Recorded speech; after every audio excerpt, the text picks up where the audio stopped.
You are now experiencing the digital life with Kevin Lockett. Hey everybody, welcome to The Digital Life. As you may or may not know, The Digital Life is based in Akron, Ohio. And while LeBron James is our biggest sports icon, Akron is also home to the Bridgestone Invitational, where the top golfers on the PGA Tour comes to Akron, Ohio every August to compete. On today's show, I discuss the PGA Tour's digital and social media strategy with marketing VP Kirsten Sabia of the PGA Tour, along with Courtney Boroff and Preston McKellen, who also shares great insight on how the PGA Tour and PGA.com stays connected with their golfing fans. So without further ado, let's hit the digital links with the PGA Tour. Okay, we're talking to Kirsten Sabia from the PGA Tour. How are you today? I'm doing great. Thanks, Kevin. Now, usually I talk one-on-one, but I have two guests along with yourself. So could you introduce the people that are with you today? Yes, I have two colleagues joining me here from PGA Tour headquarters in Ponte Vedra Beach, Florida. We have Courtney Boroff, who is a manager in the Marketing Services Digital Department, as well as Preston McClellan, who does digital marketing and management for PGAtour.com and the PGA Tour's social channels as a league. So the reason I wanted to talk to you and all three of you today is that my podcast is based in Akron, Ohio, and every year we have the Bridgestone Invitational. And I'm always intrigued by technology in sports. And I wanted to know what type of things that the PGA Tour is doing this year when it comes to social media and digital media for the Bridgestone Invitational. So I'll leave that open to anybody right now. We're really looking forward to the event. It's going to be a fun event. We have Facebook, Twitter, and Instagram, as well as social media caddies that will join us during tournament week from the University of Akron and Kent State University, who will be our eyes and ears on site, snapping photos and collecting quotes that we'll share on social media. And we have a lot of giveaways for fans if they follow us on social at WGC_Bridgestone. So for the social media caddies, is there a caddy for each golfer, or do they handle a group of golfers? They don't handle golfers per se. They're more or less volunteers looking to gain experience in the digital field. It's more so geared towards college students, and they basically snap photos and, like I said, collect quotes with players interacting with fans. Our digital strategy is more focused on the fan experience, more so than what the PGA Tour focuses on, which is live scoring and whatnot. But they're really aimed towards the fan and interacting with them. Like Kirsten, there's so many tours throughout the year. What's the preparation like when you put together your marketing and digital plan for something like the Bridgestone Invitational? How much planning time do you need? Well, we essentially are planning on a 365-day basis because what's most important to us as marketers is our fans.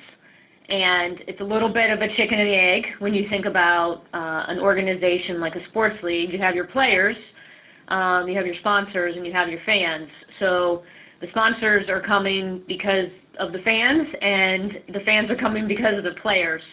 So we want to make sure that we talk to our fans as often as possible and in a way that's contextual and interesting to them so that we can grow our fan base rather than alienate it. So it's really a fine line in how we provide them with content. On the tournament side, we try to educate the tournament fan on what's happening at the event, you know, how they can buy tickets earlier in the year, for example. As we get closer to the tournament, it's, you know, kind of what they can expect once they get on site. And then in partnership, you know, with Preston and PGA Tour's social channels, during tournament week, his group is really talking about the competition, whereas Courtney's group is talking about the experience for that fan. So, Preston, with your position, do you deal mostly like with the mobile apps and things like that so the fans get like real-time information? Or is it something a little bit different? Yeah, so my role is mostly on the content side. We have an entire digital department here at the tour that, you know, run the apps and make sure that the quality is there and all that good stuff. But my role specifically is more on the content side of things. So I work with our team of producers and writers that post everything on PGAtour.com and, you know, the main PGA Tour social handles for Facebook, Twitter, and Instagram to kind of set strategy on a week-to-week basis and make sure that we're highlighting things that, you know, key messages that Courtney and Kirsten's group are giving us. we work in tandem with them on the week where their specific tournament is happening. But my role is more focused on kind of the overall PGA Tour, the whole season, long-term planning and that kind of stuff. So, personally, for the producers and the content writers, to the brainstorming session where the producers and the content writers throw out ideas, or are they given a set assignment that what they're supposed to do? A little bit of both. We have daily meetings at 10 a.m., kind of content meeting every morning where we kind of look at storylines and make sure that we have a plan in place for that day. But obviously sports and really social media as a whole is such a real-time thing that things are going to happen every day that you aren't prepared for. And that's why we have an entire digital desk. So it's never just one person responsible for what's going on our website or our social channels. We have an entire team in place. We pretty much have someone staffed from 6 a.m. to midnight every week where we have a tournament, and they're prepared to handle all that kind of stuff. So I read an old Mashable article about the PGA Tour, and at that point, I think maybe it was like 30 people involved with social media in 2010, I think. So how many people, I know it's tons, but how many people are actually involved with social media and digital for your departments? I'm not sure I could put a direct number on it. 30 in 2010. I think if you look at our entire digital department, it's definitely grown since then. The number of people that specifically touched social media across the PGA Tour is huge if you truly look at it, because we have, my entire group here that I kind of just described. You have Kirsten's group, that's comprised of Courtney and several of her colleagues that run social media for all their tournaments. And then we have another set of tournaments that are run by local groups in the local markets, and they all have people working on social media as well. So it's kind of hard to pin down a number on that, but social is a part of everybody's job is what we kind of like to say here. It doesn't live in a silo. Not one person is responsible for it. We kind of want to make it part of the daily conversation so that every marketing-based conversation has a social component to it. So, Courtney, at the actual event, what type of contests are involved? So if you follow us on social media, we'll have different kinds of giveaways. Right now we're giving away upgrades into our 16th hole championship club presented by the University of Akron, as well as Bridgestone golf balls. So something for fans to look forward to there. We did have a contest earlier this year where fans submitted their best photo from Firestone Country Club, and it was actually featured on one of our billboards on the side of the highway there in Akron, which was really, really cool for us. Yeah, it's pretty cool. So at the Wells Fargo PGA Championship, they had like a wall, like a screen full of like social content and things like that. Does the Bridgestone Firestone has that type of wall, or was that special for the Wells Fargo Championship? We will not have a command center at the Bridgestone Invitational, but we do have a social media lounge, which is a meeting place for fans to come and charge their cell phones, relax in some chairs, and take pictures with our fat heads, what we call them. They're PGA Tour player cutouts. So they're like gigantic heads of Ricky Fowler and Jordan Spieth, and fans absolutely love those. I mean, I've had offers up to $500 to buy them off of me.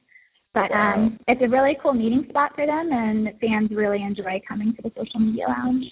And Kevin, another opportunity for our fans on site at the Bridgestone Invitational will be a program called #FanPerks. And that is something that our fans who have the PGA Tour app and are on site at the event, they don't even have to be on site at the event. They can go onto the PGA Tour app and access FanPerks through the navigation and be able to, on the spot, upgrade into a hospitality venue at the tournament, kind of, getting better seats, the idea of going from the bleacher seats to behind home plate. They can purchase very limited memorabilia, and they get some, kind of like fan perks, as the program is called. It's something that we run through with a company called Experience, which is based in Atlanta. This is our second year of doing fan perks at the Bridgestone Invitational. And so far, we just launched it live just a couple days ago, and we've already seen some action with people picking up some commemorative pin flags. Those are the things that are usually first to go. I'll throw in one thing here as well. That's from our perspective, we're going to have the Twitter mirror on site, which it's been around for a couple of years now. It's kind of used to showcase VIPs and important sports athletes and stuff at cool events throughout the country. The Tampa Bay Buccaneers just used it, and used it at the Oscars, the Grammys, et cetera. So we're going to have that on site next week to get some cool behind-the-scenes photos of a lot of the best players in the world that will be there. Is there a specific hashtag for the Bridgestone Invitational? Yes, there is. It's #BridgestoneINV, #BridgestoneInd. We'll also have a mirror for the fans to take pictures of themselves in. It's called the Serve Pro Selfie Mirror, and that'll be on site as well for fans to enjoy. So how about the golfers? Like some golfers like Ricky Fowler and Jason Duffner and Bubba Watson, I mean, they're very engaged with social media. But you might have some other golfers who just say, like, I love the fans, but I just want to golf. So is there training for some golfers on how to use social media? Or is it some of those guys just kind of do their thing and you kind of leave them alone, while other ones you just kind of help along the way? Yeah, so that's actually a large part of my job, is essentially social coaching with the players. So I'm available, myself and my manager, Ken Lovell at the tour, kind of exist as the first point of contact for our players and our membership when they have questions resulting from social media. And it's anything from as simple as a player like setting up an account, getting started, a player wanting to get verified on Twitter or Facebook, to show to the fans that that's actually them if they have a very common name, to things as advanced as large-scale strategy, getting players involved with social activation. Things like earlier this year when we were in Memphis, we had the Grizzlies point guard Mike Conley playing in the Pro-Am and ended up having him do a game of horse with Troy Merritt afterwards. Things like that we set up opportunities for our players to do cool stuff, and then we also are there for them to help them strategize on the content side and in addition to getting everything set up on the front end. Another opportunity for our fans at the Bridgestone Invitational, and something that we do every week on tour, is if you're on site and you have the PGA Tour app, you can pull it up and there is a live maps navigation tool where it will show you where you are on the course map, and from there you can see where's the closest restroom, where's the closest place for me to get an adult beverage. So another piece of technology that we're providing with the fan to enhance their experience. And we'll be working with the players next week to kind of piggyback off of Kirsten and Courtney's group's messaging to make sure that they're talking about the Bridgestone Invitational in positive light and all that good stuff as well, promoting that tournament in addition to the rest of the tour. So, Kirsten, what plans would you like to see in the next couple of years? Are there things that you would like to do that you haven't done yet when it comes to social and digital, or are things kind of moving nicely for you? I think things are really progressing for us. The PGA Tour tends to be a fast follower, where we look around to see what is out there and is working, and then we tend to adapt that for ourselves. I would say we're getting a little more risky is not the right word, but a little more innovative in how we are approaching, especially on the social media side of things. And I think that has been expedited more in the past, probably 6 months to a year than the previous 6 years. Maybe that's just because that's how fast technology seems to move. Right now, what would we like to see? I know what we are tracking for, which is to make sure that our website, no matter where you see it, if it's on a tablet or mobile, or your desktop, is as easy to navigate and use as possible. So we're constantly striving to make that a better tool for our fans to get better content that we are creating. And then I would say, secondly, it would be for the on-site experience itself and how we can customize our app so that the fan who's on site is going to have a different experience than, say, the fan who is at home watching on TV. So we can talk to them with different voices. We can provide them with different opportunities. And, even going forward, we're going to be beta testing a little later this year some beacon technology, some geo-mapping, so that we can do a better job at talking to our fans who, opt in to receive messages from us, to provide them with the kind of content they are looking for. Will there be more cross-platform work with TV and with digital? Yeah, I mean, we always keep that in mind. And for our group, the whole digital group at the PGA Tour is always working on our apps to provide better synergy, across all platforms. So it's something we're always working on. To Kirsten's point, we could definitely dive into that further with the right people, but I don't think anyone on this call is too much of an expert on our app strategy, unfortunately. So, Courtney, tell us why people should come to the Bridgestone Invitational. Where do I begin? Well, first off, kids get in free. So where else can you attend a world-class event for $50? Right. Also, to number 2 in the world, Jordan Spieth, committed today. So if he wins the Bridgestone Invitational, he can become number 1 in the world. And if that's not enough, fans can come out to the Bridgestone 16-hole Green Monster Challenge and Performance Park, and they can actually play like the golfers do at the 16th hole. So it's a really cool initiative for fans. And we have trucks on 12 with new food trucks. Swenson's will be out there. We have music after play. So if you have a ticket for Friday and Saturday, you get in free to our concert. Friday we'll be featuring Olivia Lane from Nashville, and Saturday we'll feature the Clarks. So we have a ton of different kinds of activities and on our scheduled events, and it's just going to be an awesome time. Now, Kirsten, I have one last question for you. It has nothing to do with the Invitational. It has to do with your position there with the PGA Tour. I've read that you focused on getting a job there.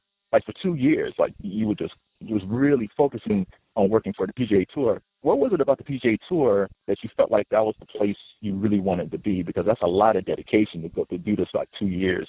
You do your research, Kevin. I do. I'm just coming on 16 years here at the tour, too, so that was a long time ago. I was a golf fan. I was a golfer. I had made a decision to move out of education administration into a completely new field. And, I wanted to start with the best.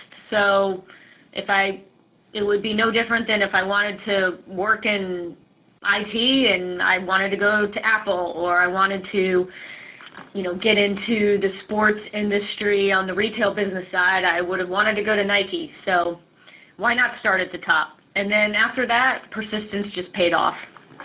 That's fantastic. Oh, and Preston, do you handle the video game side of things, or is that a totally different thing? No, we don't do much with that. We work on, if the EA partnership wants to do some stuff on social, we work with that, but not on the actual execution of the video game.